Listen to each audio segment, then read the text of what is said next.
أعوذ بالله من الشيطان الرجيم بسم الله الرحمن الرحيم اليوم أحل لكم الطيبات وطعام الذين أوتوا الكتاب حل لكم وطعامكم حل لهم والمحصنات من المؤمنات والمحصنات من الذين أوتوا الكتاب من قبلكم إذا آتيتموهن أجورهن محسنين غير مسافحين ولا متخذي أخدان. آج تمہارے لیے پاکیزہ چیزیں حلال کر دی گئیں اور ان لوگوں کا ذبیحہ جنہیں کتاب دی گئی تمہارے لیے حلال ہے اور تمہارا ذبیحہ ان کے لیے حلال ہے، اور پاک دامن مسلمان عورتیں اور ان لوگوں میں سے پاک دامن عورتیں جنہیں تم سے پہلے کتاب دی گئی تھی، جبکہ تم انہیں ان کے مہر ادا کر دو، یہ کہ تم قید نکاح میں لانے والے بنو، نہ کہ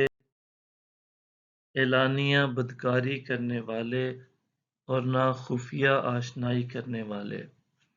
وَمَن يَكْفُرْ بِالْإِيمَانِ فَقَدْ حَبِطَ عَمَلُهُ وَهُوَ فِي الْآخِرَةِ مِنَ الْخَاسِرِينَ،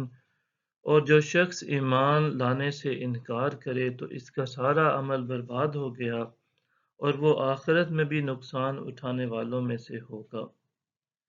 یا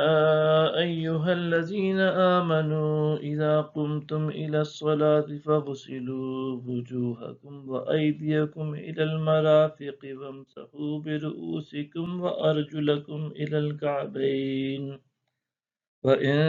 كُنتُمْ جُنُبًا فَاطَّهَّرُوا۔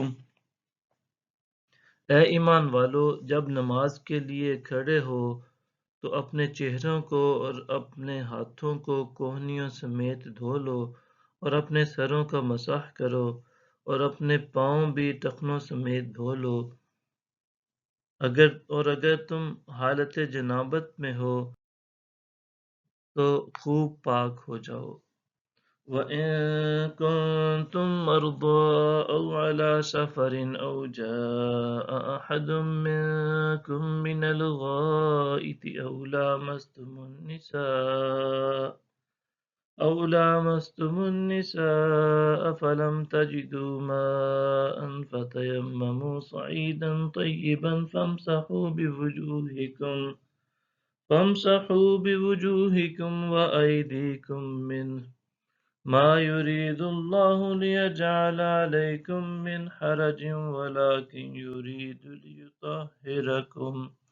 وَلِيُتِمَّ نِعْمَتَهُ عَلَيْكُمْ لَعَلَّكُمْ تَشْكُرُونَ۔ اگر تم بیمار ہو یا سفر میں ہو یا تم سے کوئی رفع حاجت سے آیا ہو یا تم نے عورتوں سے قربت کی ہو، پھر تم پانی نہ پاؤ تو پاک مٹی سے تیمم کر لیا کرو، پس اس سے اپنے چہروں اور اپنے ہاتھوں کا مسح کر لو۔ اللہ نہیں چاہتا